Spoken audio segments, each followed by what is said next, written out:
आधी हकीकत आधा फसाना। हमारी इस कहानी की शुरुआत एक फोन कॉल से हुई थी। मध्य प्रदेश के सबलगढ़ से हमें एक फोन आया था। फोन करने वाले ने बताया कि वहां एक किला है जिसमें जाने से लोग डरते हैं। दिन में तो वहां शायद कोई चला भी जाए, लेकिन रात में वहां कोई कदम भी नहीं रखता। हम तुरंत समझ गए कि कहानी बताने वाला अभी कोई भूत प्रेत की फर्जी कहानी सुनाई। हम गए भी तो वहां कुछ दिखेगा नहीं और हमें बेवजह खाली हाथ लौटना पड़ेगा। लेकिन फिर उसने कुछ ऐसा बताया जिसने हमारे होश उड़ा दिए।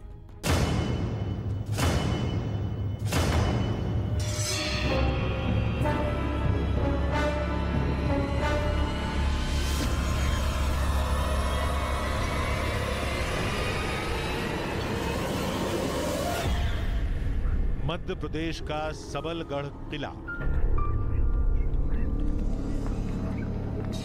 भारत की ऐतिहासिक धरोहर। इसने कई राजा महाराजाओं को, तख्त और ताजों को आसमान चूमते और फिर मिट्टी में मिलते देखा है। न जाने कितनी यादों, किस्से, कहानियों को समेटे ये किला 17वीं शताब्दी से आज भी सर उठाए खड़ा है।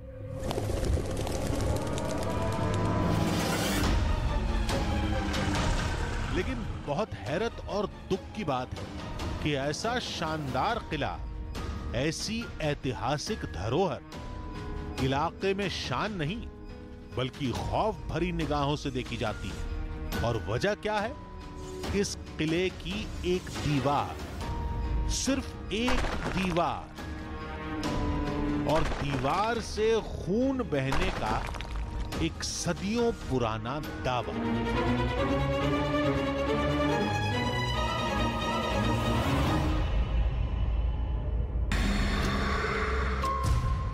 देखिए, सबलगढ़ के किले में वो खून के आंसू रोने वाला पत्थर कौन सा है, बड़ा मुश्किल काम है पता करना, क्योंकि ये पूरा किला जो है आधे किलोमीटर के एरिया में फैला हुआ है। यहाँ पर इस तरह की मेहराबें हैं, दरवाजे हैं, बहुत सारे दर हैं, कमरे हैं, और उनमें एक पत्थर को तलाशना बड़ा मुश्किल काम है। वो पत्थर यहाँ भी हो सकता है, यहाँ भी हो सकता है, इस दीवार में हो सकता है, या फिर अंदर आइए इस दरीजे में हो सकता है, कहीं पर भी हो सकता है। अब उस पत्थर को कैसे तलाशा जाए मुझे नहीं पता। सिर्फ एक ही तरीका है कि मैं इस किले को एक्सप्लोर करूं, बहुत सारी जगहें हैं उनको जाकर देखूं, कोशिश करूं कि पता लग सके कि कहां पर उस तरह के कोई निशान है। लेकिन बहुत मुश्किल काम है, बहुत बड़े एरिया में फैला हुआ किला है। तो दूसरा तरीका यह है कि हम इंतजार करें किसी ऐसे शख्स का जो इस किले के बारे में जानता हो, जो इस किले के चप्पे चप्पे से वाकिफ हो।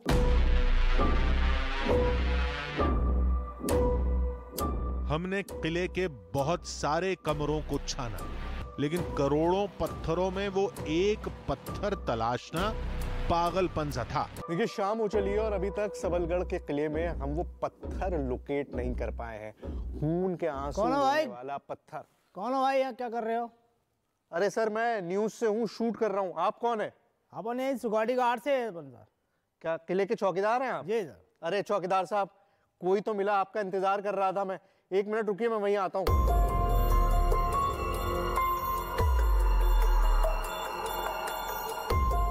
जी सर, आप हैं चौकीदार? अरे सर, पूरा दिन हो गया यहाँ पे घूमते हुए और कहानी सुनी है कि बड़ा खतरनाक किला है, पत्थर हैं जो खून के आंसू बहते हैं, लेकिन कोई था नहीं जिससे पूछ सकूं। अब आप जरा बताइए, आपको क्या पता है? जी सर, आपने बहुत लोगों से सुना हुआ है कि एक कमरा है अपनी बाउंड्री की इस तरफ है। कमरा है जी। पत्थर है, पत्थर भी जो है। खून के आंसू रोता है। अरे सर, दिखाओ ना, कहाँ है, कहाँ है, दिखाओ। अब यहाँ पर ये आप देखिए, पत्थर आपको दिखाई दे रहा है, कुछ भी नहीं है, मतलब प्लेन पत्थर है। मुझे तो मतलब सिर्फ थोड़े बहुत लाल स्पॉट्स जरूर दिखाई दे रहे हैं, थोड़ी लाली सी दिखाई दे रही है, बट ऐसा नहीं है कि उसमें से कोई आंसू टपक रहे हैं, खून निकलता हुआ दिखाई दे रहा हो। ऐसा कुछ भी नहीं है यहाँ पर अभी। लेकिन जिस तरह का दावा है, जिस तरह से लोग जितनी शिद्दत से इसके बारे में बात करते हैं और जितनी ज्यादा अथॉरिटी से, ऑथेंटिसिटी से बताने की कोशिश करते हैं, अब उसको भी नहीं टाला जा सकता। लेकिन अभी जो मैं आंख से देख रहा हूं, तो यहाँ पर कुछ रेडिश निशान जरूर हैं, बट ऐसा नहीं है कि इसमें से खून के आंसू टपक रहे हैं, जैसी कहानी सबलगढ़ के बारे में सब सुनाते हैं। दीवार हमारे सामने थी, लेकिन बस दीवार थी। हल्के फुल्के धब्बे तो थे, लेकिन खून जैसा कुछ नहीं दिखा। दीवार के आसपास भी ऐसा कुछ नहीं था जहां कोई पानी आने का जरिया हो।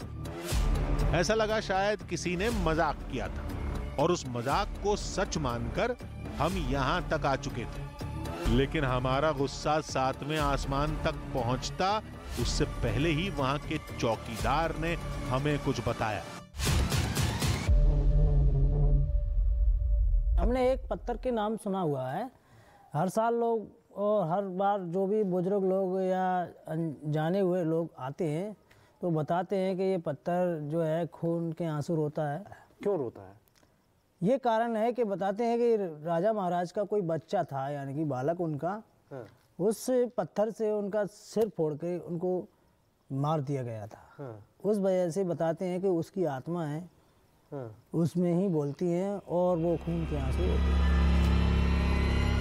ऐसे दावों, किस्सों, कहानियों से हमारा सामना कौन सा पहली बार हुआ है। सोचा यहां भी जो होगा देखा जाएगा, लेकिन आज की रात हम यहीं रुकेंगे। जो कुछ होगा उसे अपनी आंखों से देखेंगे। जरूरत पड़ी तो वैज्ञानिक तरीकों का सहारा भी लेंगे, लेकिन आज इस किस्से को हमेशा के लिए खत्म कर देंगे।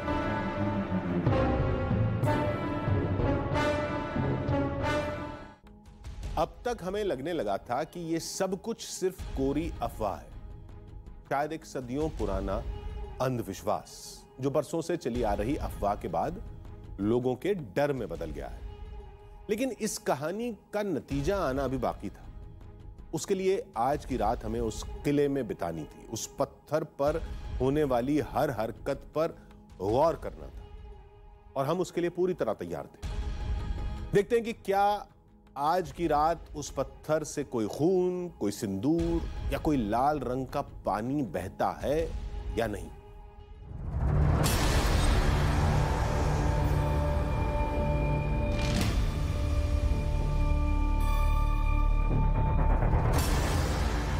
रात में हम फिर किले में लौट आए।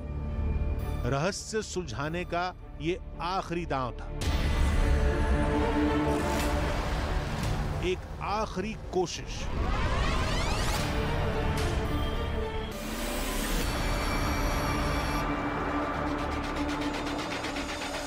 हम सीधे उस दीवार के पास गए, लेकिन वहां कुछ नहीं बदला था। दीवार को छूकर बदलाव महसूस करने की कोशिश की, सुराखों को खंगाला, मैग्नीफाइंग ग्लास से बारीकी से परखा, लेकिन ना, यहां तो कुछ नहीं था। सब वैसे का वैसा, दीवार से न कुछ बह रहा था, न कोई नया निशान था। बहुत करीब से देखने की कोशिश कर रहा हूं कि कहीं कोई बदलाव आया हो, कोई ऐसी पानी की ड्रॉप दिखाई दे जाए मुझको जिससे लगे कि हाँ कुछ शायद नया हुआ है, बट कुछ भी नया नहीं है। सब कुछ बिल्कुल पहले जैसा ही है। लाल रंग है इन पत्थरों पे, थोड़ा बहुत लाल ड्रॉप्स हैं, इधर भी, यहाँ भी हैं, यहाँ भी हैं, लेकिन वो सब हमने दिन में भी देखी थी। अभी नया कुछ भी नहीं है, कुछ भी नया नहीं है। मैं क्या मतलब ये सारी कहानियां बन जाती हैं गांव में ना, होता कुछ नहीं है ना।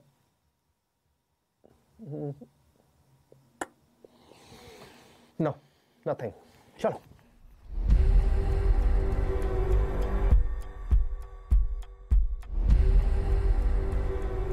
रात गहराती जा रही थी और हर कोशिश अंधेरे में गुम हो रही थी।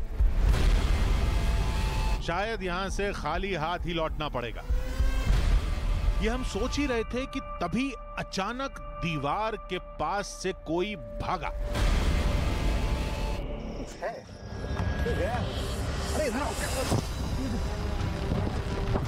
देखो देखो देखो।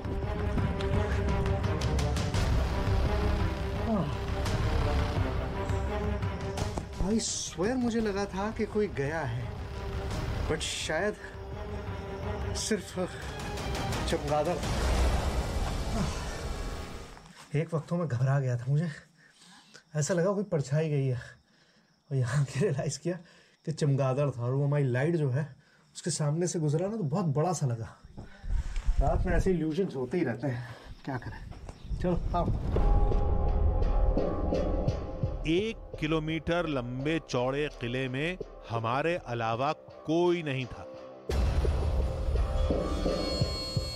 अकेलेपन ने थोड़ा डर तो बढ़ा दिया था। डर हावी होता है तो ठंडी हवा की चुभन भी किसी के नाखून सी लगने लगती है।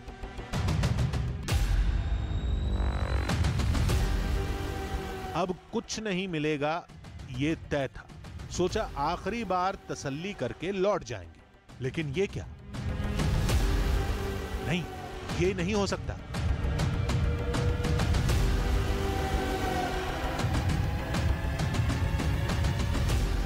Oh God! This is impossible. ये इधर देखो, देख रहे हो ये? Oh God! Oh shoo! पूरा नहीं, ये कुछ और है। क्या बोलूं मैं?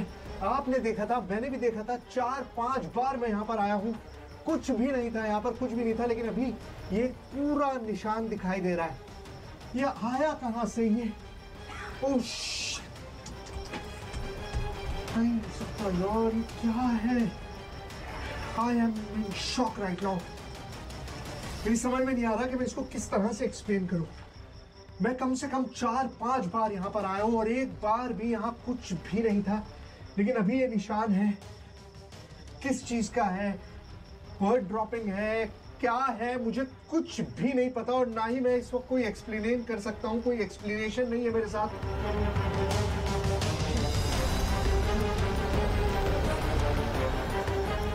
कुछ समझ आ रहा है यार? बोलो। ऐसे है, कुछ समझ नहीं आ रहा भाई। अभी तो कुछ नहीं था, आधा घंटे पहले कुछ नहीं था। God, it's impossible. It's impossible. Oh.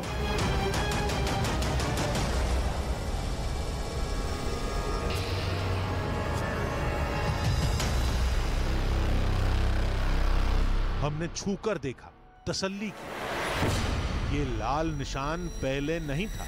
कहां से आया ये निशान? खून तो नहीं है, क्योंकि गीला नहीं है। तो क्या है ये?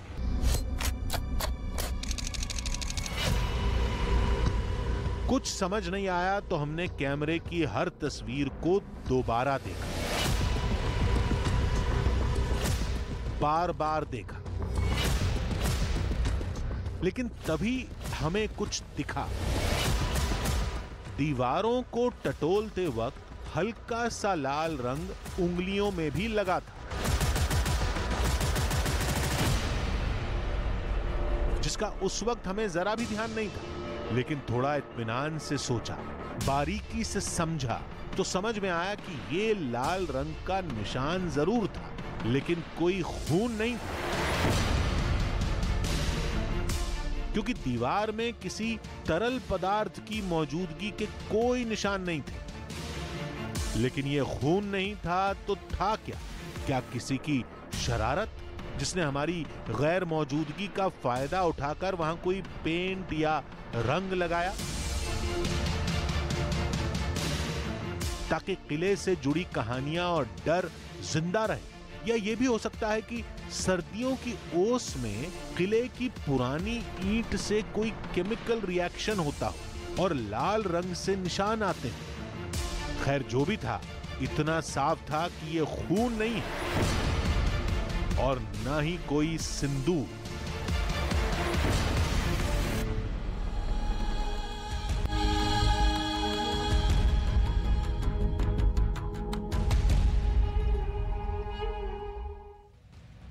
CNN न्यूज 18 के टाउन हॉल कार्यक्रम में शिवसेना नेता आदित्य ठाकरे ने शिवसेना से अलग हुए 40 विधायकों पर जमकर हमला बोला। आदित्य ठाकरे ने कहा कि जब उनके पिता बीमार थे तब शिवसेना से बागी हुए विधायकों ने षड्यंत्र रचकर उनकी सरकार गिराई।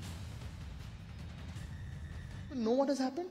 People will stand by us, and that is what my feeling is whenever the elections happen. And that is why this arrangement of governance is not willing to take elections. I have been appealing to them, saying the 40 of you who don't, want to stay with us, and I don't know what other word than Gaddar can be used for that.